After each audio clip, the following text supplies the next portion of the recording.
તારીખ 27 સપ્ટેમ્બરના નવલી નવરાત્રીના છઠ્ઠા નોરતે વેરાવળ કૃષ્ણનગર ખડખડ મુકામે સમસ્ત વેરાવળ ખારવા સમાજ તથા કૃષ્ણ ગરબી મંડળ દ્વારા રાષ્ટ્રીય સ્વયંસેવક સંઘના આયોગથી શસ્ત્ર પૂજન વિધિ યોજવામાં આવી હતી।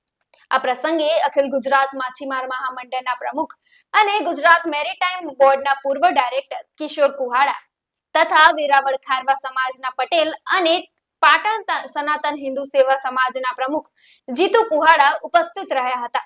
બંને આગેવાનો દ્વારા ગીર સોમનાથ જિલ્લાના પત્રકાર સંઘના પ્રતિનિધિઓનું સન્માન કરવામાં આવ્યું હતું। વિશેષ ઉપસ્થિતિઓમાં સાંસદ રાજેશ ચુડાસમા, જિલ્લા ભાજપ પ્રમુખ ડોક્ટર સંજય પરમાર, પૂર્વ પ્રમુખ માનસી પરમાર, જિલ્લા ભાજપ રમતગમત સેલના સંયોજક વિમલ ફંફોડી, શહેર ભાજપ પ્રમુખ શૈલેષ મેશવારિયા અને અન્ય વિવિધ હોદ્દેદારશ્રીઓ ઉપસ્થિત રહ્યા હતા। આ સાથે આરએસએસના જિલ્લા સંઘ સંચાલક પ્રફુભાઈ હરિયાણી, નગર કાર્યવાહ માર્કેડે પાલા અને અન્ય અનેક આગેવાનો તેમજ સમાજના બહોળા પ્રમાણમાં સભ્યો, કૃષ્ણ ગરબી મંડળની બાળાઓ તથા કુહાડા પરિવારના ભાઈઓ બહેનો હાજર રહીને આ પાવન પ્રસંગને ભવ્ય બનાવ્યો હતો।